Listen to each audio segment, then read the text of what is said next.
Hello, my name is Lola, and I'm going to be reacting to Old Crash Bash by Caddicarus because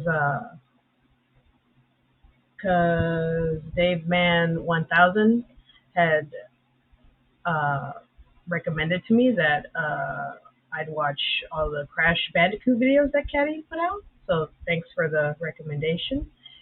And this is one of Caddy's first Crash Bandicoot videos. And yeah, like every June, it's Crash Bandicoot month, and he's been like trying to work a title for it, Crash Month or whatever. Anyway, this is Caddy's first video, Crash Bandicoot, and let's see what he says about it. And if you want to like, comment, subscribe my channel, you can. If you don't want to, that's fine too. Here we go. Caddicarus! Oh my god! He looks like a baby! He looks like a child. Oh my god. Oh, hi. How's it going?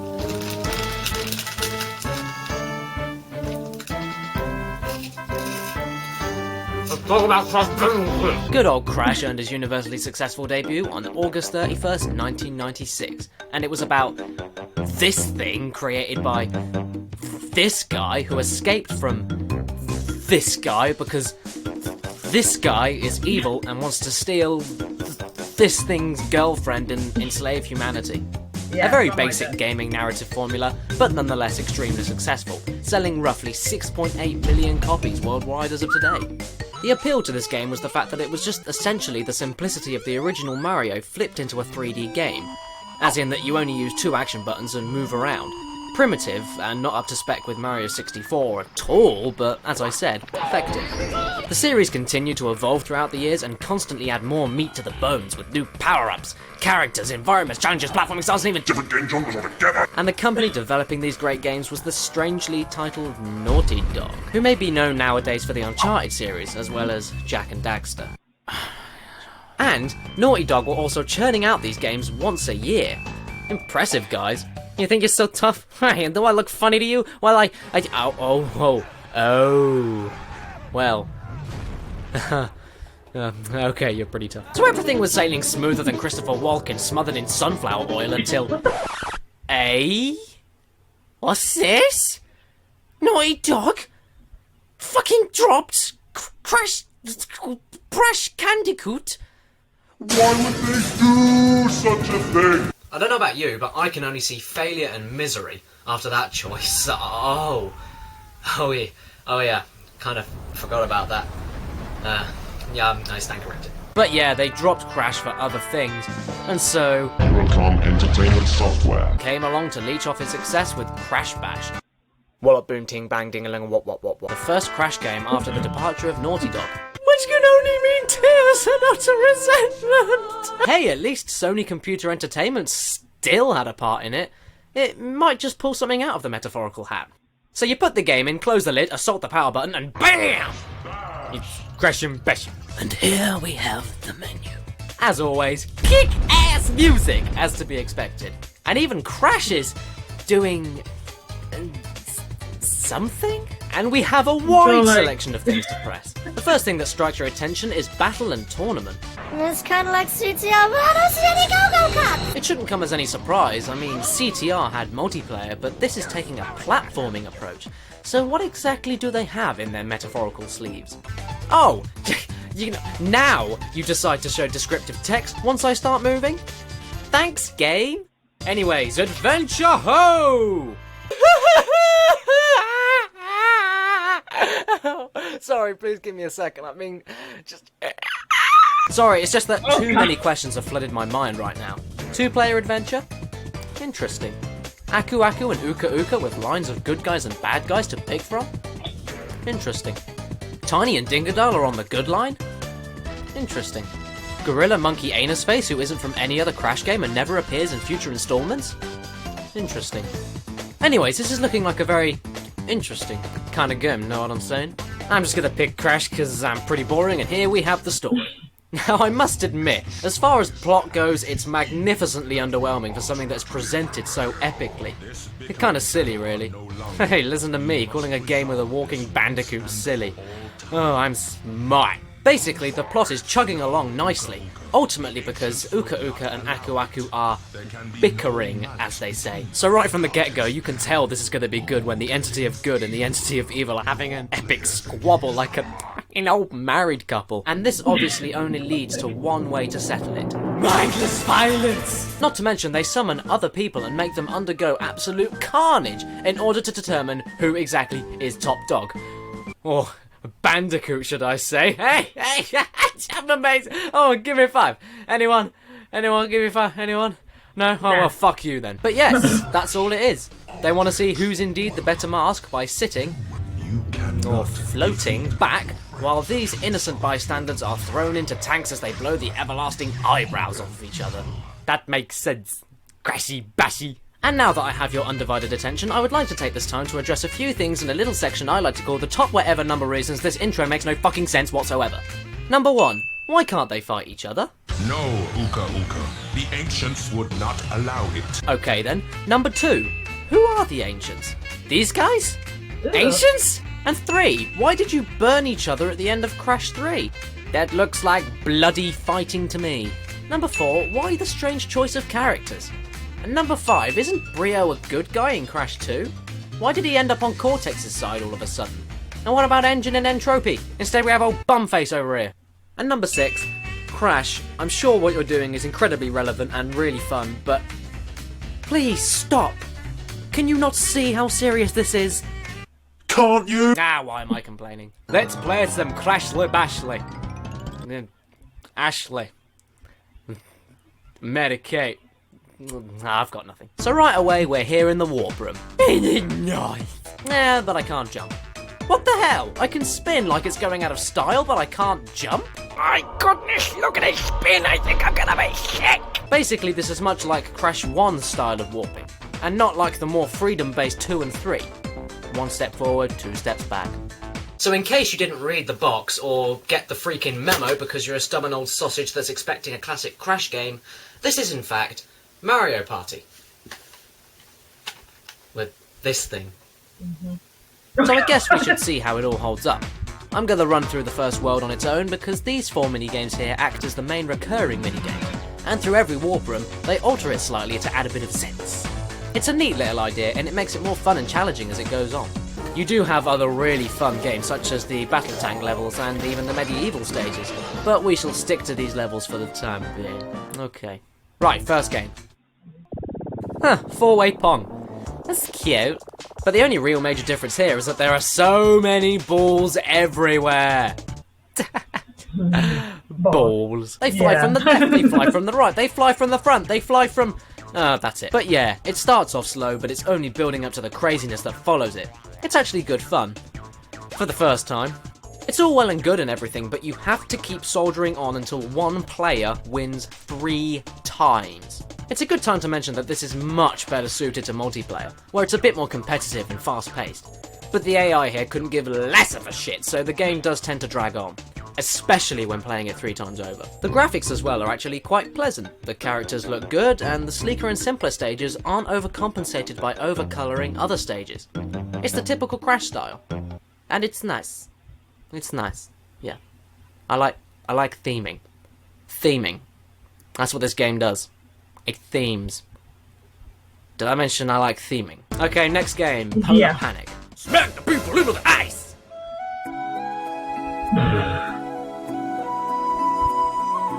When it comes to playing something 3 times over, this is much more fun than Crash Ball, partly because of how quick a match can last. It's also pretty cool how in some minigames, depending on who you pick, can determine what special powers you have in different minigames. For example, in this game, everybody has a charge attack and a meter. If you pick Cortex or Brio, they will use their jetpacks to deliver a devastating blow to opponents. Unfortunately, the charge runs out completely after 1 use and you have to wait for a recharge. Dingodile and Ask for a Face both have the weakest charge, which is... I don't even know. But they have loads of charge remaining before running out, meaning that they can deliver 3 or 4 attacks sequentially. That's a nice word. Sequential. Oh my god, that's a nice word. I do like how this adds a bit more strategy and leads you to overcome and adapt to each player's strengths and weaknesses. It's good. And I don't know what that noise is every time Crash charges, but I like it.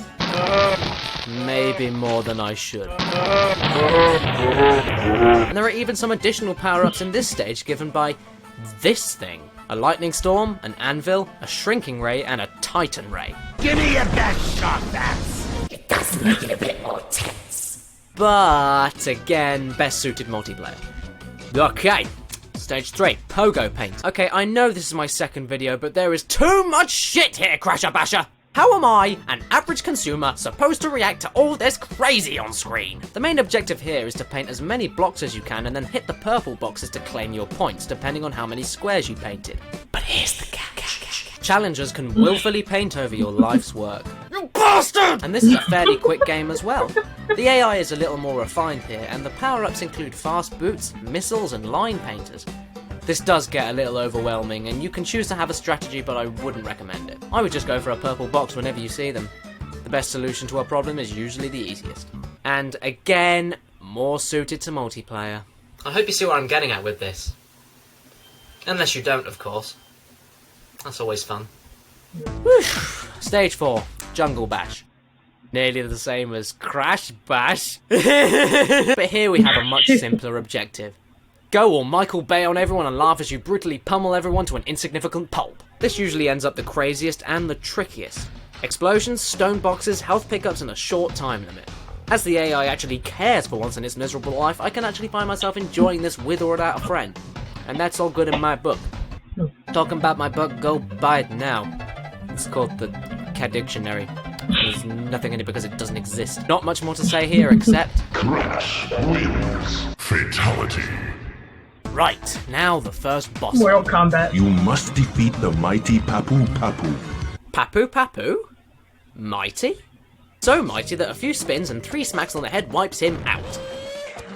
Oh look, it's Papu Papu. I remember him. He was hilarious and he was very easy. No disappointment here, ladies and gentlemen. He is still hilarious and still very easy. Dodge the attack, kill the creepy baby Crashes. Why are they there? And hit him when his shields are down.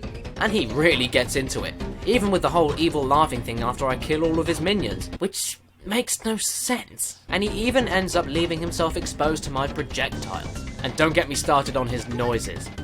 Oh, his noises. So, the first world of Crashes Bashes.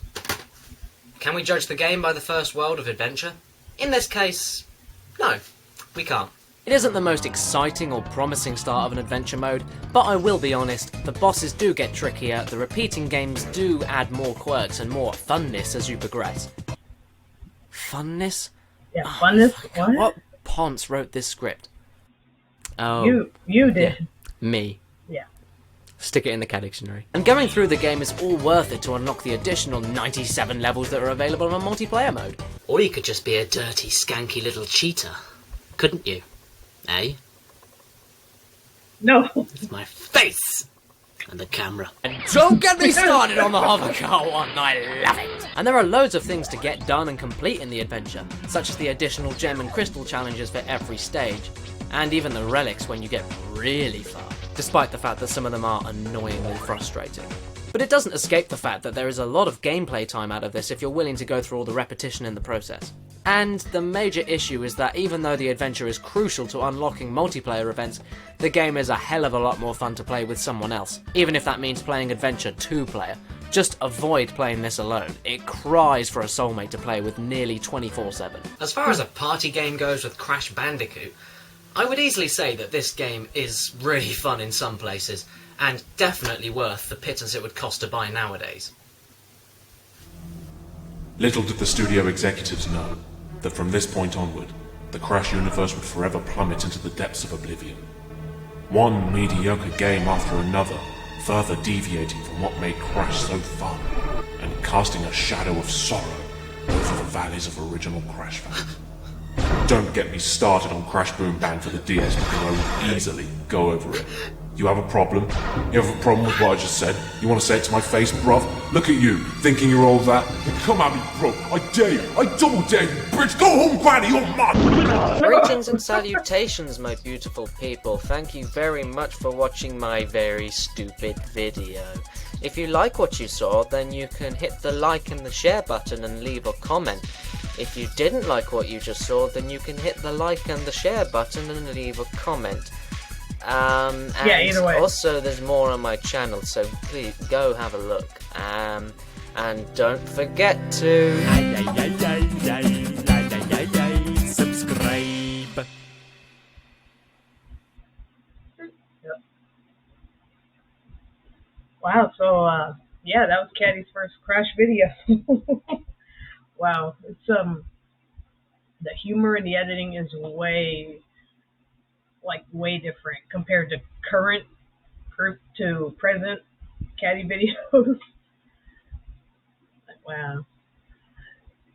Anyway, that's my reaction to old Crash Bash by Caddicarus.